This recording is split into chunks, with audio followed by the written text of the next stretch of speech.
Hello and welcome to Lost Love Chronicles. Dear listeners, before we get started, drop a quick hi in the comments and let us know where you're tuning in from. Also, if you have any suggestions for us to make the channel better, please let us know. Now let's start with the story. My name is Wesley Brooks. I'm 37 years old and hold the rank of Major General in the United States Army. Some know me as a cybersecurity genius. Others don't know me at all, and that's how it should be. But as I stand here now, staring at my reflection in the gilded mirror of this hotel suite, I don't see any of those titles or accolades. I see a man in a plain black suit, trying to remember what it feels like to belong to a family. I never like talking about myself. My job has always been to keep secrets, not to share them. But if you really asked, I'd keep it brief.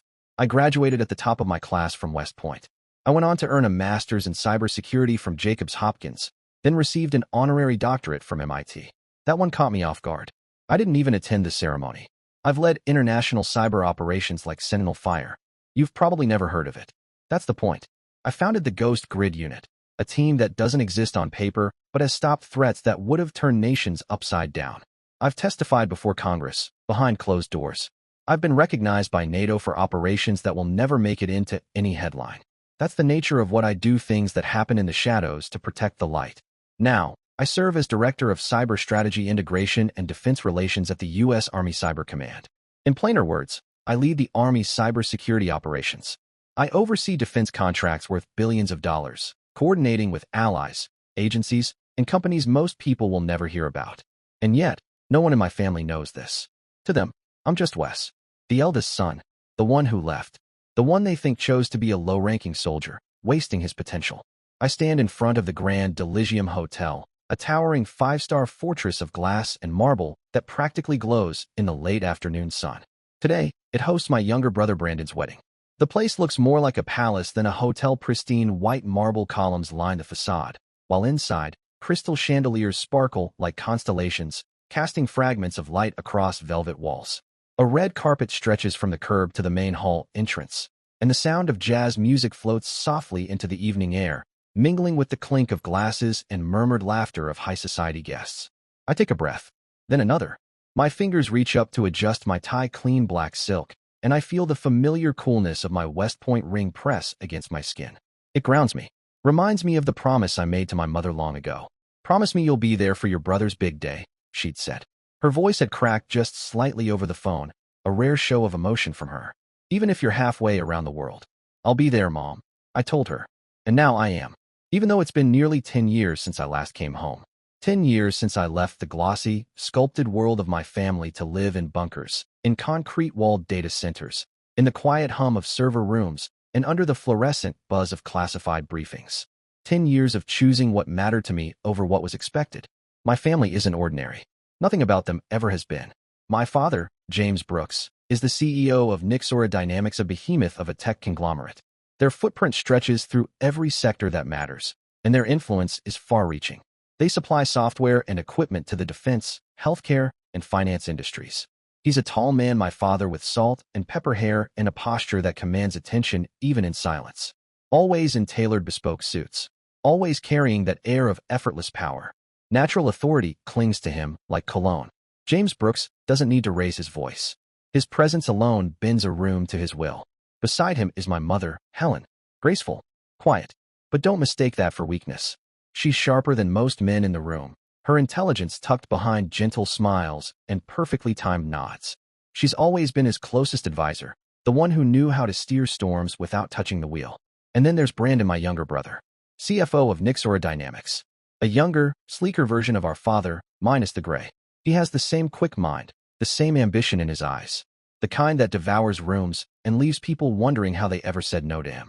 Brandon knows how to charm, how to make everyone feel like they matter until they don't. They are giants in the eyes of others. The architects of a billion-dollar empire. Leaders. Visionaries. And me? I'm the one who said no. The one who turned down the family legacy and chose a path none of them would ever understand. I could have been rich.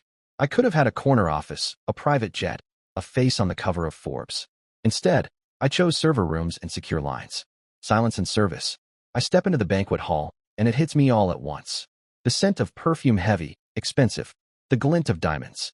The rustle of silk. The clink of wine glasses echoing off the high ceilings. Over 300 guests, dressed like royalty, laughing like the world belongs to them. A young woman in a hotel uniform approaches me. "Good evening, sir. May I see your invitation?" I offer it to her with a quiet nod. She checks it, scans the list, and smiles politely. "You're at table 17, she says, gesturing toward a far corner of the vast hall. "Thank you," I reply, and start walking. But the number hits me like a slap. Table 17. Not near the stage. Not near the family. Not even near the center.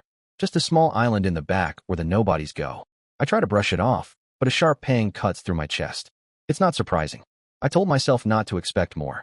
But still, it feels like someone just slipped a knife in quietly and twisted it a little, just for the sting. As I move through the room, I feel eyes tracking me. Not many, just enough to notice. A cousin I barely recognize. An old family friend. A few strangers in tailored suits. They nod, some smile. Polite. Distant. Like seeing a ghost you're not sure is real. That's Wesley, the eldest Brooks' son. I hear a woman whisper behind me, just low enough for her friend to catch it, just loud enough for me to hear. "They say he's still in the military," the other replies. Such a shame. With that mind, he could have done so much more. I don't flinch. I've been called worse. I just keep walking, pull out a chair at table 17, and sit. The others at the table barely register me. They're deep in a conversation about interest rates and real estate bubbles. One man's boasting about his new condo in Miami. Another's making predictions about AI and finance. They glance at me, smile, and then turn back to their world. I sip from my water glass, its condensation cold against my fingers. But the bitterness on my tongue isn't from the drink. It's from something else. I look toward the stage. Brandon is standing there, glowing in a perfectly tailored black tux. One arm around his bride, Erin, blonde, radiant, poised. The kind of beauty that photographs well, but still feels warm in person. Her smile is genuine. I can tell. Brandon laughs at something our father says, the kind of hearty laugh that carries to the back of the room. James stands beside him, raising a glass, delivering some toast, no doubt, filled with pride and legacy and vision. The whole room leans toward them. Magnetic. The Brooks. The successful. The admired. The ones who made it. I stare, unmoving. I take another sip. The taste is still bitter. My mind drifts to memories. Long before the medals, before the secrets, before the distance. Brandon and I were close once. Not just brothers, but partners in crime. We grew up in a sprawling house in suburban Virginia, the kind with white shutters and stone pillars, where every summer felt like a movie. There was a wide, green lawn that stretched endlessly under our bare feet, and a sparkling blue pool. Our father always taught us about integrity, about honor, about living in a way that upheld the Brooks name. "You must do what's right, no matter how hard it is," he would say over dinner, his tone firm but never cruel. His eyes sharp, focused, would lock on us across the long mahogany table, polished to a mirror-like shine. Back then, I believed him. I believed in those values with the kind of unwavering faith only a son can have. So when the time came, I didn't hesitate. I chose West Point. I chose the Army. I chose the harder path because I thought he'd see it the same way I did, as something noble, something worthy of pride. But I was wrong. I still remember the day I told him. His expression shifted, as though I had told him I planned to disappear. "The Army," he said, voice low and tight. Not angry, worse. Disappointed. "You want to spend your life in barracks? Earning pennies? When you could be in a corner office overlooking the TOAC?" I stood my ground, but inside, it felt like the earth beneath me had given way. Brandon was there too. 18 years old. Cocky, clever, still finding his place in the world, but already knowing exactly how to please our father. He stood just behind Dad, leaned on the stair rail, and gave a lopsided grin. "If you want to play hero, go ahead," he said with a shrug, his tone half joking, half serious. From that moment on, the space between us only grew. I poured myself into the Army, into the mission. From grueling field exercises and tactical studies at West Point, to sleepless nights hunkered down in Pentagon server rooms, lines of code swimming in my vision. I moved up fast. Captain, Major, Colonel, and by 36, I wore the stars of a Major General, one of the youngest to achieve that rank. I led Operation Sentinel Fire, a mission that stopped a devastating cyber attack from a hostile foreign state. Millions of classified records, identities, and infrastructure assets were seconds from compromise. We stopped it. I founded Ghost Grid, an elite cyber warfare unit. Our operations never made the news, but they shaped the very balance of global power. I sat before Congress, fielding questions no civilian ever wants to think about. I received a NATO medal in Brussels for a classified joint strike operation. I sent the invitation to that ceremony home. Silence. No reply. Not from Dad. Not from Brandon. Occasionally, my mother would call.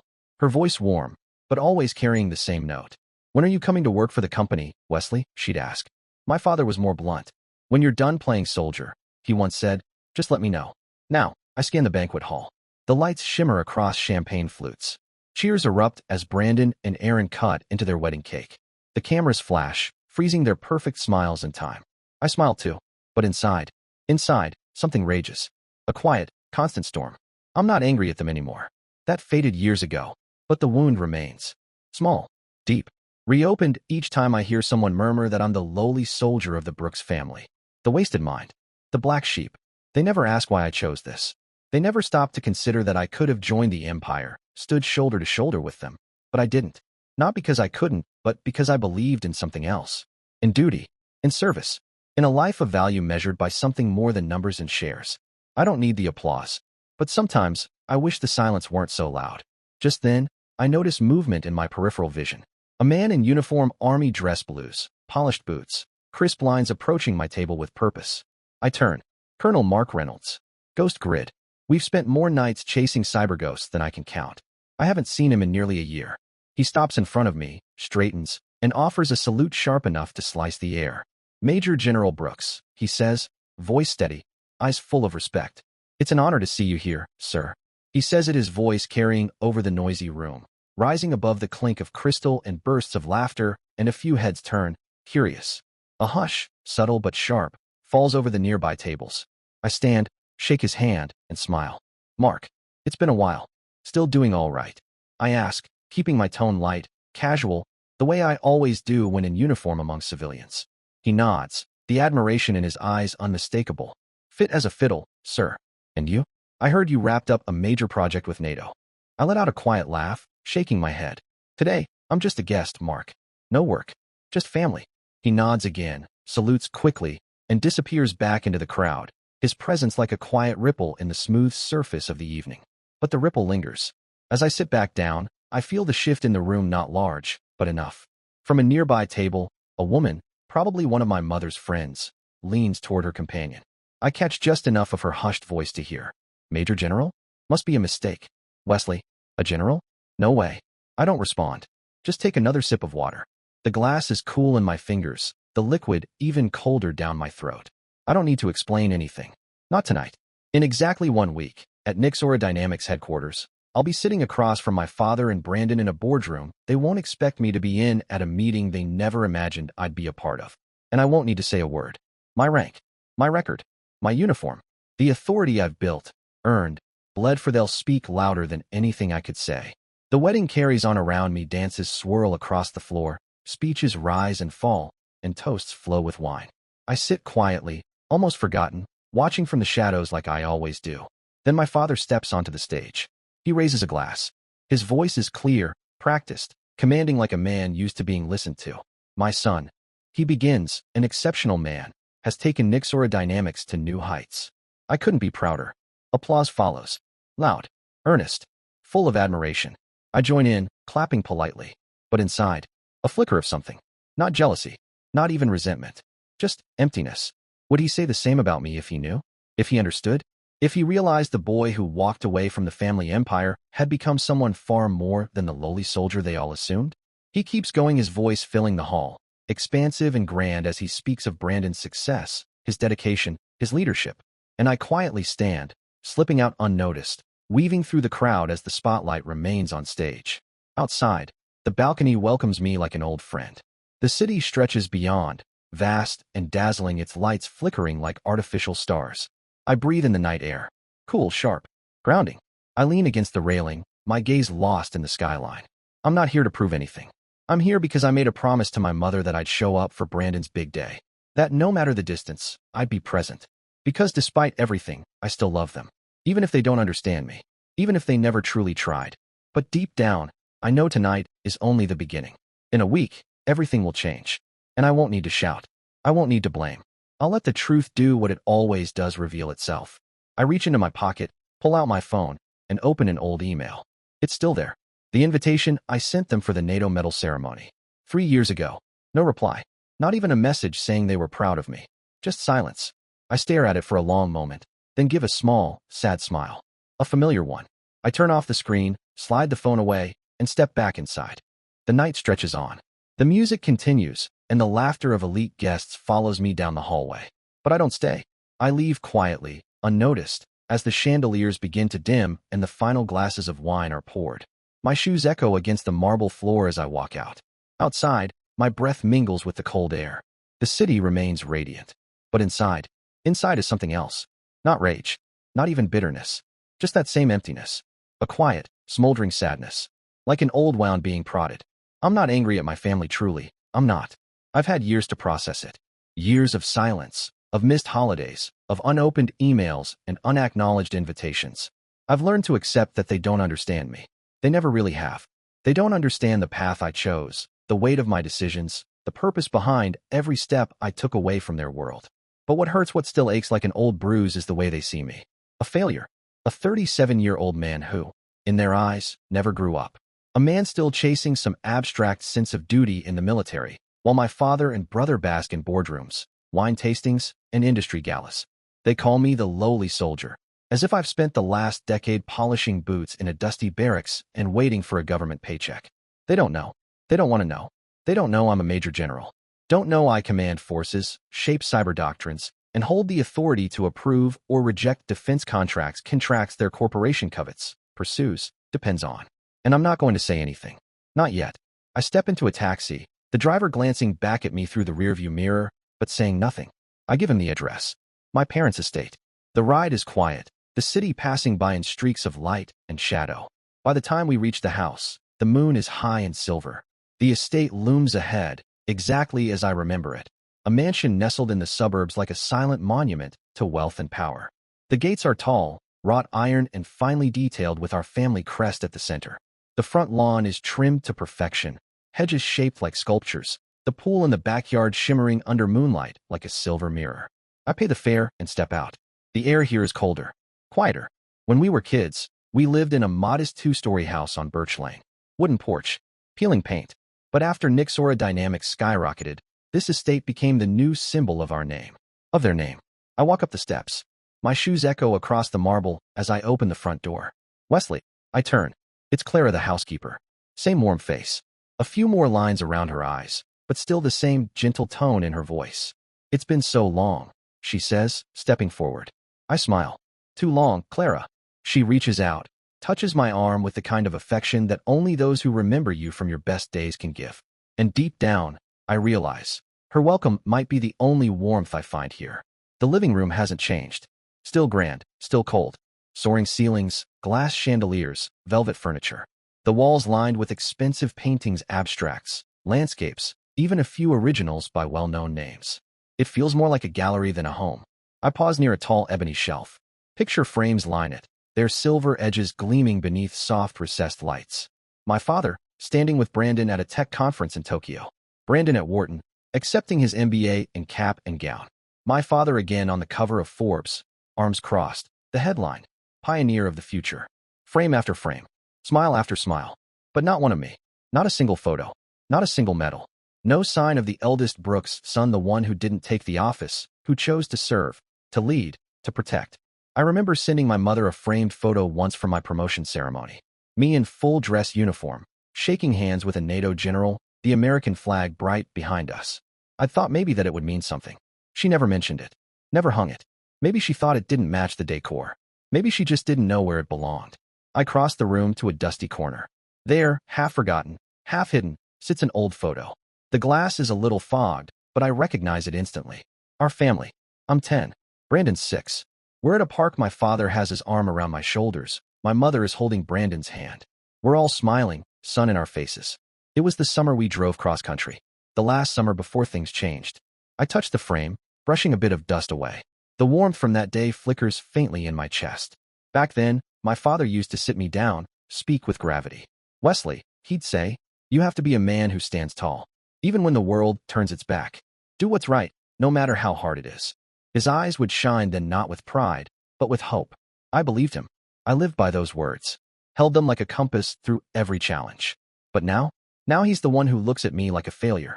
I hear footsteps approaching, soft but deliberate. Then my mother appears at the doorway. She's wrapped in a pale silk robe, her silver hair catching the warm light of the hallway behind her. She's aged, more delicately than I remember, but still elegant, still composed. "Wesley, you're back early?" she asks, her voice gentle, familiar, but there's hesitation there too, like she isn't sure how welcome I'll feel here. I nod and smile. "Yes, Mom. The wedding was beautiful, but I'm a bit tired." She steps forward, wraps her arms around me in a brief, perfumed hug. Then, almost immediately, she pulls back and steers the conversation elsewhere. "Brandon was wonderful, wasn't he? Erin's such a lovely girl. They'll be so happy." I nod again, politely, but a thought flickers through my mind, unspoken and sharp. "Do you ever think about my happiness, Mom?" I don't ask. No point. Instead, I head upstairs to the guest room, once my old room, though it's been remodeled beyond recognition. It's spacious now, sterile, like a hotel suite. A large bed sits under the window that looks out over the pool, glimmering in the dark. I sit down on the edge of the bed and open my suitcase. Inside, beneath folded clothes, I pull out a thin manila folder classified Project Helios. The very defense contract Nixora Dynamics is aggressively bidding on. I skim through it, highlight a few items, and jot a note in the margins. Then I close it, slide it into a secure case, and tuck it back beneath my things. In a week, I'll be sitting in the boardroom at Nixora Dynamics. Not as a son, not as a brother, but as Major General Wesley Brooks, the one with final say over the fate of Project Helios. But not now. Not tonight. Tonight, I just want sleep. I want to forget the smirks and glances from the wedding, the whispers, the quiet dismissal wrapped in polite smiles. The next morning, I wake early. Old habits. I lace up my shoes and jog around the estate grounds, the air cool and crisp. Birds stir in the hedges, and dew glistens on the trimmed grass. But my mind stays heavy, looping back to my father's voice, the wedding, the woman who didn't believe I was a general. By the time I return, the sun has risen above the trees. I step into the kitchen, towel around my neck. The scent of toast and eggs wafts in the air. My father sits at the long dining table, reading the Wall Street Journal, one leg crossed over the other, perfectly pressed slacks, his gold watch glinting. He looks up briefly, nods. "Wesley." His tone is flat, clipped. "Sit. Have breakfast." I pull out a chair and sit across from him. My mother is already moving, placing a plate in front of me with a soft, practiced smile, eggs, toast, a few slices of fruit. She doesn't speak. The room is quiet, but for the clink of silverware. My father doesn't look up from his paper. "What did you think of the wedding?" he asks finally, still scanning the business section. I swallow a bite of toast. "It was beautiful." Brandon looked happy. He nods, folding the paper with slow precision. Then he finally looks up, eyes meeting mine. "And you?" he asks, pausing. "Still working in the military?" There's something in his tone, not exactly disdain, but confusion, as if he still can't make sense of the choice I made. I smile faintly. "Yes, still there." That's all I give him. No details. No rank. No mention of NATO. No ghost grid. No long nights spent decoding threats most civilians will never even hear about. Because I know he wouldn't ask. He wouldn't listen. He sips his coffee, then places the cup down with a soft clink. His voice is calm, but I feel the blade beneath it. "You know, Wes, sometimes I wonder what you're doing with your life." He leans back slightly. "Brandon's achieved so much. Pulling in 6 figures a month. Building something real. And you're still there. In the barracks. Living a life I don't understand." I grip my fork a little tighter, but I keep my voice even. "I like my work." He scoffs, shaking his head with quiet disbelief. "Work? That's not work, Wes. That's a hobby. One day you'll realize what real responsibility is. When you do, just tell me. I'll arrange a good position for you at the company." My stomach clenches. I look at him, the man who used to speak about principles, about standing tall, about doing what's right even when it's hard, and now here he is, telling me my life's work is a hobby. Across the table, my mother watches us both, her hands in her lap. Finally, she speaks, her voice barely audible. "James, enough. Wes has his own path." But my father waves her off. "Helen, you don't understand. Wes has potential, but he's wasting it. He's not like Brandon." Those words hit like a knife. I straighten, placing my fork down with deliberate calm. My voice doesn't betray the sting. "I'm full. Thank you, Mom." I stand and walk away from the table. I can feel my father's gaze pressing into my back, sharp and unforgiving, but I don't turn around. I won't let him see my eyes that sting, not with weakness, but with the quiet grief of being unseen. That afternoon, I decide to visit Brandon. Maybe I was chasing something, some piece of the brotherhood we once had, some memory of when we were boys playing catch in the garden. Maybe I just wanted to say congratulations without the weight of judgment. His office is in a sleek downtown skyscraper, 40 floors up, all glass and gleaming steel. The city stretches far beyond the windows, buzzing with ambition and money. I find him behind a polished desk, sleeves rolled to the elbows of a tailored gray suit, his eyes fixed on a financial chart pulsing on a curved monitor. He looks up, surprised, but recovers quickly. "Wesley, didn't expect you," he says, rising and offering his hand. I shake it, but the gesture feels clinical, like we're strangers playing a part. "Congratulations," I say, taking a seat across from him. "The wedding was great." Brandon leans back in his chair, a grin spreading across his face. "Thanks. Aaron and I planned it for a year. Cost a fortune, but worth it." He tilts his head slightly, curiosity flickering in his eyes. "And you? Still in the military?" That question again, like a reflex, like they all ask it not to know the answer, but to remind me of my place. I nod. "Yeah, still there." He laughs, but the sound is hollow, too polished. "You're one of a kind, Wesley. Dad's right, you could do so much more. But you choose to stay there. Why?" Like the hero vibe. I stare at him. My little brother. The kid who used to run behind me barefoot in the yard, shouting my name, begging me to show him how to throw a perfect spiral. Now he sits behind a desk worth more than my Jeep, looking at me like I'm a fool in a costume. "I like my work," I say. "Even. Steady." Brandon shrugs. "Suit yourself. But you know the world runs on money and power. The military doesn't give you that. If you change your mind, let me know. I can get you a position. Nothing fancy, but enough to start over." I smile. Tight. Controlled. But inside, something burns. I don't need his position. I don't need his favor. And I sure as hell don't need his pity. In a week, he'll see me again, not here, not like this. He'll see me in my Major General's uniform, seated at the head of the meeting table, my name and rank commanding the room. And when Project Helios is laid out in that conference, and the future of Nixora Dynamics hinges on the approval of one man he'll know, I stand. "Thanks," I say, "wishing you happiness." I leave without waiting for a reply. The elevator hums softly as it carries me down, past floors of finance, power, ego. And when I step out onto the street, the city feels different, brighter, colder, sharper. But the real weight is inside me. Not from Brandon's words. Not really. But because the truth has settled like a stone in my chest. My family, the one I loved, the one I fought for, they're not the same. They don't see me. They don't want to see me. I close my eyes for a moment, let the wind wash over me, and whisper to myself, "One more week. Everything will change." That evening, when I returned to the estate, the driveway was already lined with luxury cars, headlights catching the last blush of sunset. I knew what that meant: guests. More of my father's friends. Wealthy businessmen. High society types. I had no intention of staying downstairs. My plan was to head straight to my room, avoid the wine-soaked pleasantries, and pack in peace. But just as I started for the stairs, my mother's voice floated out from the living room. "Wesley, come in. Meet everyone," she called, her tone light and cheerful, as if everything were fine, as if the last few days hadn't been quietly suffocating. I hesitated, then walked in. The living room was full, crystal glasses in hand, silk dresses brushing against leather armchairs. The lighting was warm, low, calculated. Conversations hummed in soft, polished tones. A few heads turned as I entered. My father stood by the fireplace, a drink in hand, his laughter already mid-story. He noticed me and gestured lazily. "This is Wesley," he said, the introduction so casual it felt like an afterthought. "My eldest son. He's serving in the military." There was no pride in his voice, no weight behind the words. A man seated beside him, a round-faced fellow in a navy blazer, likely one of his golfing friends, let out a laugh that echoed through the room. "The military? Really? You didn't want to work with your dad?" he asked, raising an eyebrow like I'd just confessed to joining a circus. "Nixora Dynamics is dominating the market," he added with a self-satisfied grin. Chuckles followed, the kind that coat themselves in velvet but slice underneath. I smiled politely. I like my work. But they didn't stop. A woman with glittering pearl earrings leaned in from the sofa. "Oh, what a pity," she said with mock sympathy. "With Brooks jeans, you should be a billionaire by now." More laughter. Someone clinked their glass. Then my father, sipping his wine, chimed in with a dry chuckle. "Exactly. But Wesley, he wants to be a lowly soldier. I don't know what he's thinking." The room erupted. I stood there, each word a stone against my chest. They didn't know. None of them knew. I could have told them. Could have shut down every laugh with a single sentence. But I didn't. I simply nodded, murmured "excuse me," and left the room.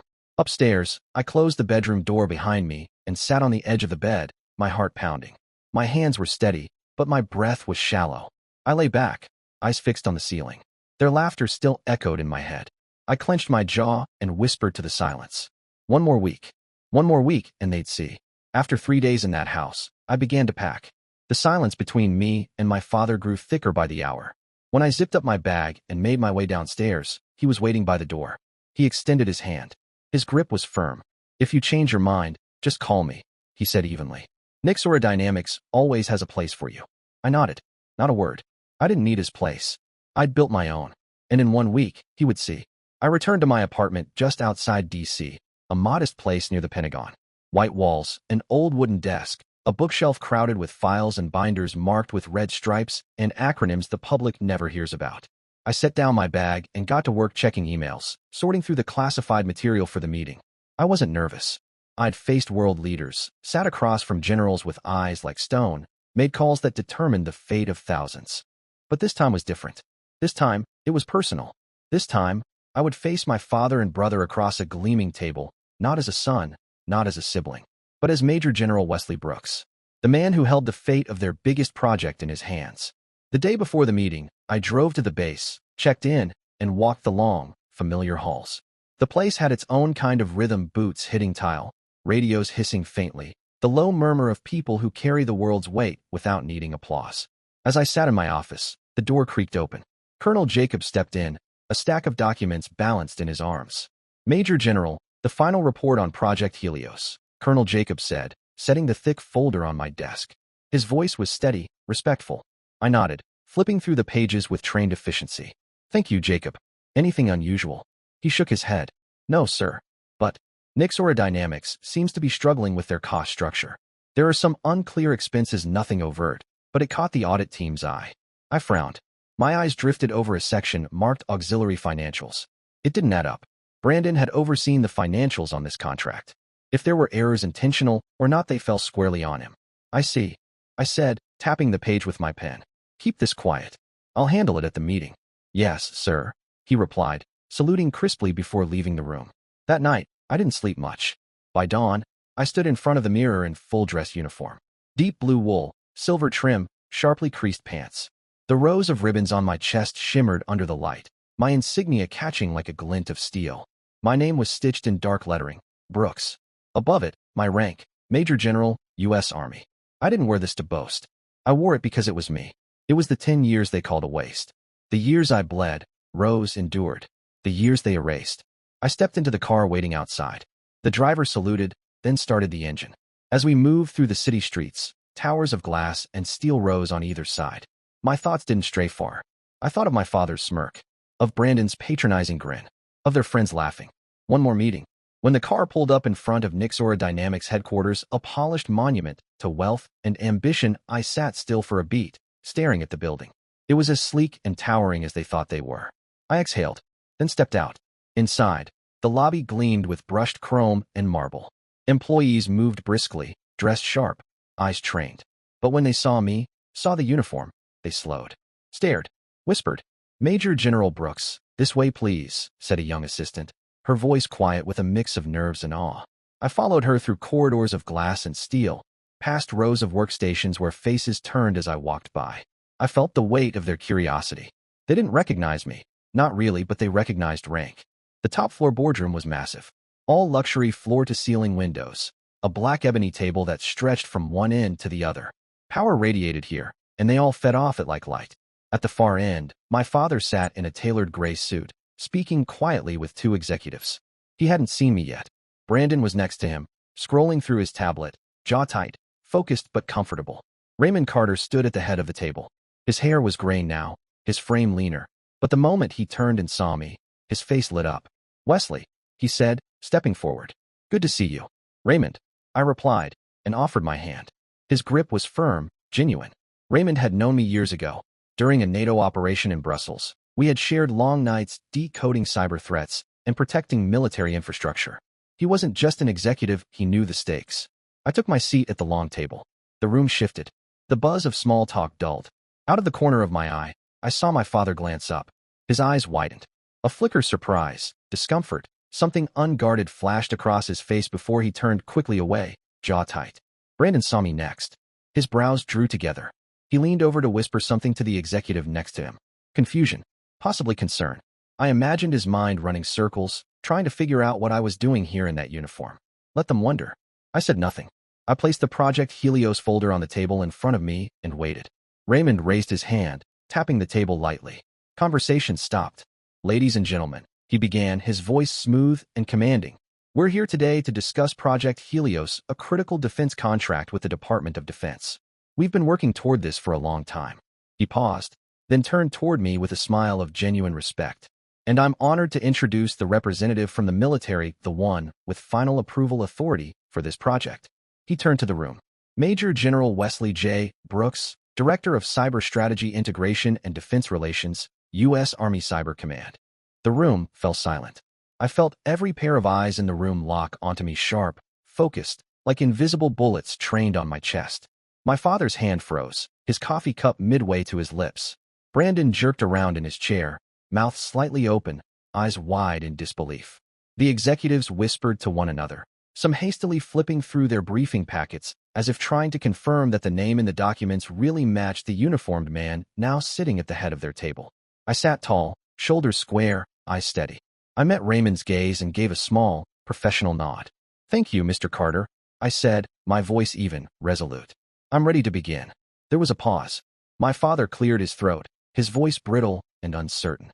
"Wesley," he said, struggling to keep composure. You're a major general?" I turned my eyes to him. "Yes, sir," I said, plain and firm. "Nothing more. Nothing less." Brandon shook his head in disbelief. "No way," he muttered under his breath, almost like a reflex. Before anyone else could speak, Raymond stepped in, his tone clipped and commanding, like a man restoring order. "Major General Brooks is one of the world's leading cybersecurity experts. We're fortunate to have him here today." His words landed like thunder. My heart pounded, not from nerves, not from pressure. I was used to both. This was different. This was the sound of 2 decades collapsing into a single moment. A strange satisfaction rose in me, not triumphant, not smug, just quiet. Quiet and full of ache. This moment, this seat, this uniform, this was what it took for them to see me. Why? Why now? Why did I have to stand here in a starched uniform, my chest weighed down with medals, for them to recognize I was never less than Brandon, never less than worthy? The whispers in the room faded as the focus shifted to me. I could feel it, the shift in the atmosphere, the gravity I now carried. And I let it settle. I didn't flinch. I had work to do. I set the Project Helios folder down with purpose and looked across the boardroom at suits that cost more than a soldier's salary, at assistants hunched over notepads, scribbling every word I said. I saw my father, still frozen, still silent. His jaw was tight, his hands gripping a pen like it was the only anchor in the room. And Brandon, his collar stiff, his fingers twitching at his tie, looked like he was holding his breath. His eyes darted to our father, maybe searching for instruction or a lifeline. None came. I cleared my throat and began. "Ladies and gentlemen," I said, my voice carrying across the room, "Project Helios is not merely a tech venture. It is the digital shield that will stand between our national infrastructure and foreign cyber aggression. It is the backbone of our defense. And every aspect from codebase to cost must meet the highest standards of scrutiny." I let that hang in the air a moment. I need Nixora Dynamics to provide full clarity on 2 fronts: your cybersecurity protocol and your financial framework. I expect transparency. Today, my gaze found Brandon. I didn't blink. He blinked first. Major General," he began, his voice cracking slightly, the confidence in his tone forced and paper-thin. "We've optimized the cost structure for maximum efficiency. All expenses are fully reported." He slid a stack of documents toward me, the pages perfectly aligned, but I noticed it. The hesitation, the tremble in his fingers. Brandon always had a confident touch, the kind that came from privilege and praise. But now, under my scrutiny, even his hands betrayed him. I took the folder without a word, flipped through the sheets methodically. My eyes skimmed the numbers, but I didn't need to read them. I already knew what they said. Colonel Jacobs' report was etched into my mind like every piece of intel I'd ever processed in war zones. "The $47 million expenditure for the Singapore subsidiary," I said evenly, not looking up. "It's not clearly justified." I paused, then raised my gaze, locking it onto Brandon. "Can you elaborate on its purpose?" He froze. The silence in the room was sharp and total. The kind of silence that stretches long enough to make a man sweat. I wasn't his brother at that moment. I was the man with the authority to sink their biggest contract. Brandon swallowed, his Adam's apple jerking. He flipped back a few pages, frantically scanning for something, anything that might save him. It's an investment," he stammered, "for auxiliary research." His voice cracked at the edges, like brittle glass. "Auxiliary research," I repeated, raising an eyebrow. I tapped the folder with a gloved finger. "Do you have a detailed report on the outcomes of this research?" Because according to our military data, that subsidiary hasn't conducted any Helios-related work in the last 2 years. I slid a document across the table toward him. The same analysis Colonel Jacob had compiled, annotated, time-stamped, irrefutable. His name was right there on the cover. His failure in print. Brandon paled. The room shifted in discomfort. An executive nearby coughed into his hand, a useless attempt to defuse the rising tension. My father finally looked up. I saw his eyes flicker between me and Brandon, his lips pressed into a thin, unreadable line. I didn't look back. I didn't want to see what lived in his expression. I didn't want shame or regret or disbelief. I had a job to do, just like I always had. Major General. A voice spoke, breaking the silence. Eleanor Harper. Sharp. Experienced. Careful. She leaned forward slightly, her expression composed but wary. We'll review this expenditure and provide a full report.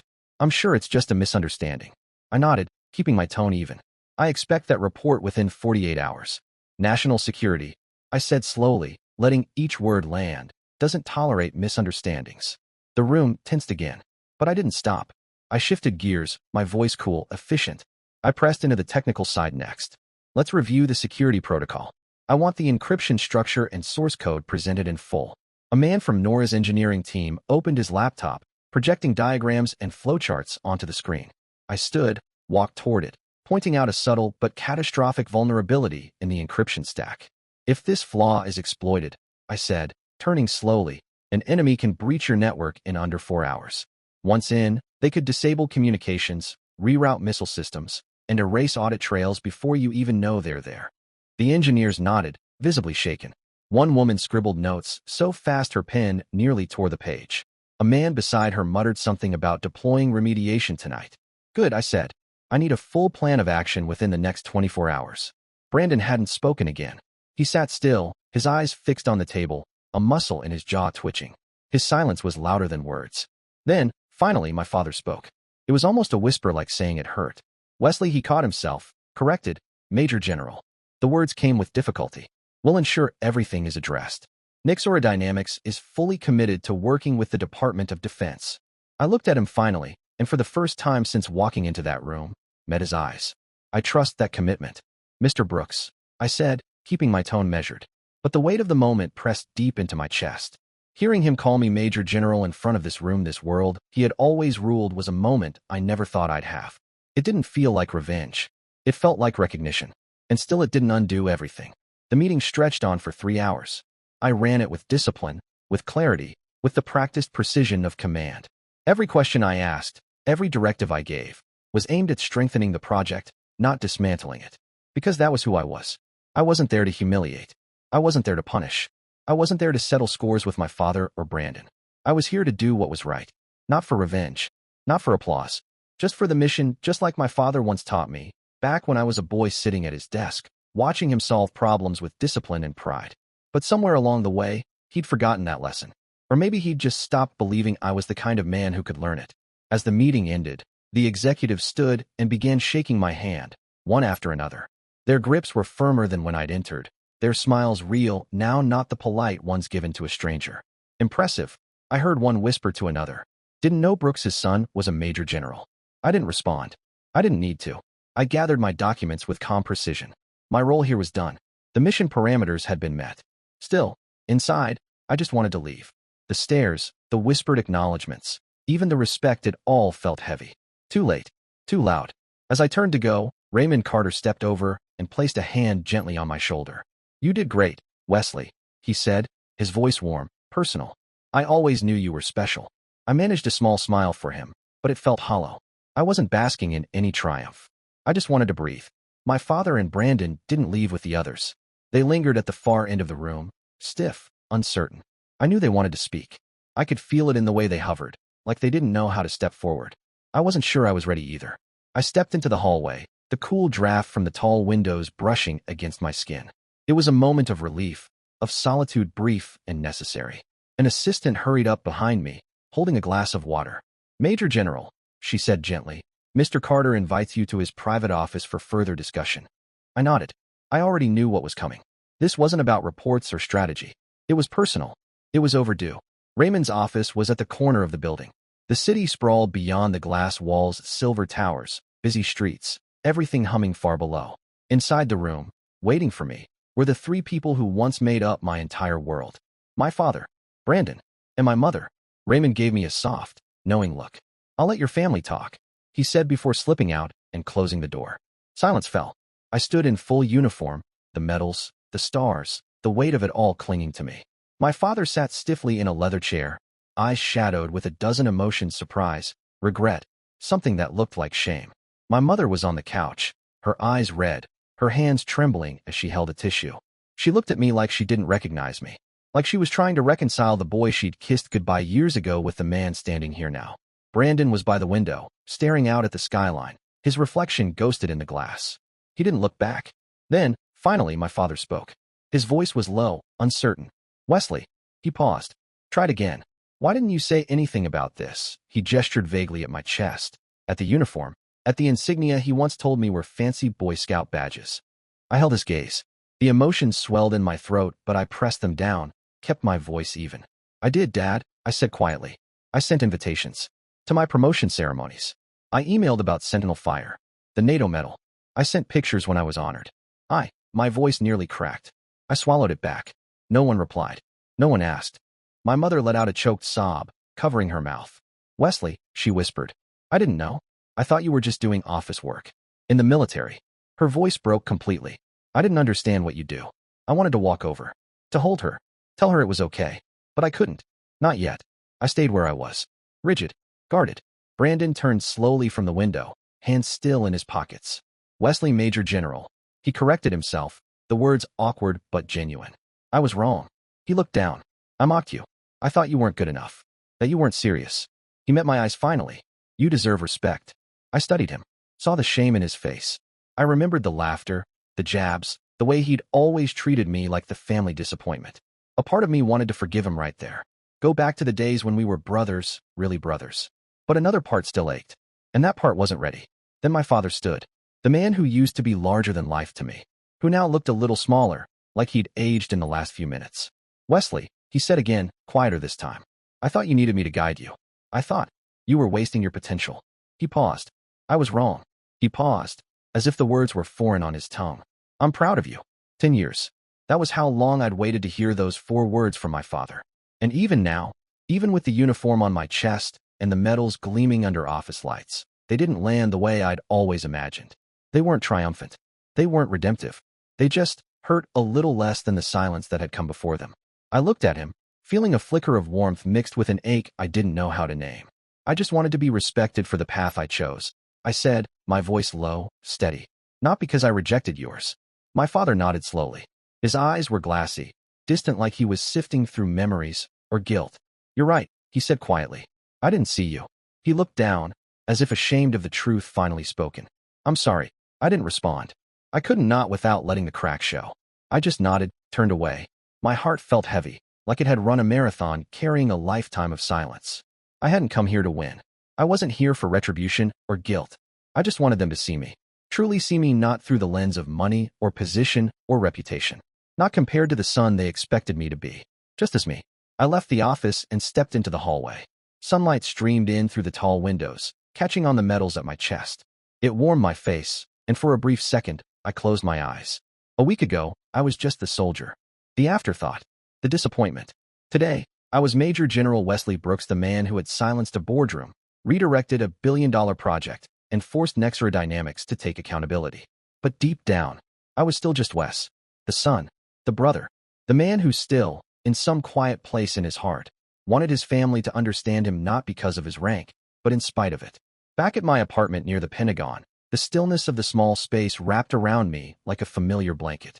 I took off my uniform with practiced ease and hung it on the rack, letting its weight lift off my shoulders. But the heaviness in my chest stayed. At my desk, I opened my laptop. A dozen emails blinked in the inbox, but I went straight to the one from Colonel Jacob, an update on Project Helios. The numbers confirmed what I suspected. Brandon's cost structure had gaps. Not fraudulent, just careless. Negligent. The kind of mistakes that wouldn't just cost money, but potentially lives if exploited. I sat with it for a few minutes, the cursor blinking in an empty reply window. Then I began typing, the words measured and clear. "Raymond, the report confirms multiple oversights in the financial structure. While there is no sign of fraud, the current management leaves critical vulnerabilities. This isn't intentional, but it needs immediate correction to ensure national security. Please act swiftly before the Pentagon is forced to intervene. I hit send, then leaned back in my chair, exhaling a breath I didn't realize I'd been holding. It wasn't about saving face or throwing blame. It was about doing the right thing. I hadn't exposed Brandon. I'd given him a chance to fix what he'd broken. The days that followed pulled me back into the rhythm of cyber command. Lines of code, classified briefings, darkroom strategies to protect networks I couldn't even name aloud. The grind kept my mind sharp, my hands busy. But the faces stayed with me. My mother, her voice cracking. My father, finally faltering. Brandon, silent and stunned as I confronted his numbers with the facts. A week after the meeting, an email from Brandon appeared in my inbox. The subject line was just, "Thanks." I opened it slowly, unsure what I expected. What I found was something I hadn't seen from him in years: humility.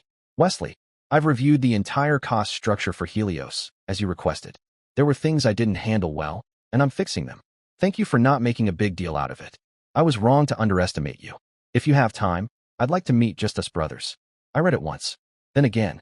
A quiet warmth crept into my chest, small, tentative, but real. I replied simply, "Good. I'm free this weekend. Let's meet at the old coffee shop."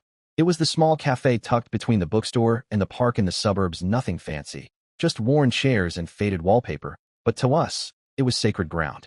We used to sit there for hours as kids, huddled in that same back corner, trading naive dreams about building robots, starting a tech company, even flying planes one day. Brandon replied to my message almost instantly. Saturday. Same time as always. I stared at the screen for a few seconds before putting the phone down. I felt a flicker of something, hope maybe, but I kept it caged. Caution had become second nature. Still, part of me wanted to believe that maybe, just maybe, we could bridge the silence that had stretched so far and for so long. That weekend, I kept it simple. Shirt and jeans. No uniform. No medals.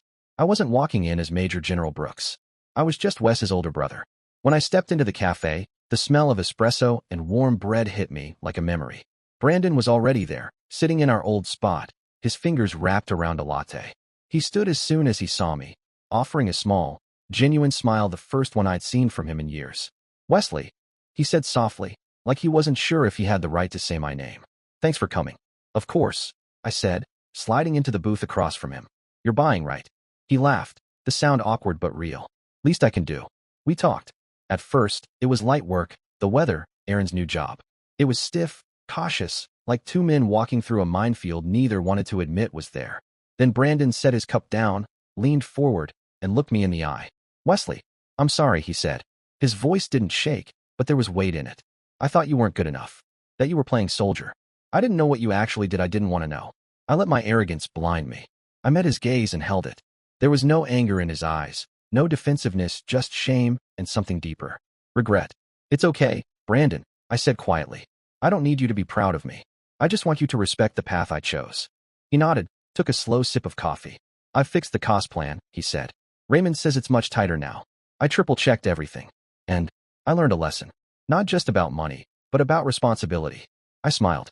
Not the kind of smile you give in meetings or to strangers, but something genuine. "Good. You're smart, Brandon. You always were. You'll do better." We kept talking, slipping into stories from our childhood, those dumb fights over who got the last piece of cake, the ridiculous business plan we once drew up to sell robot lawnmowers to neighbors.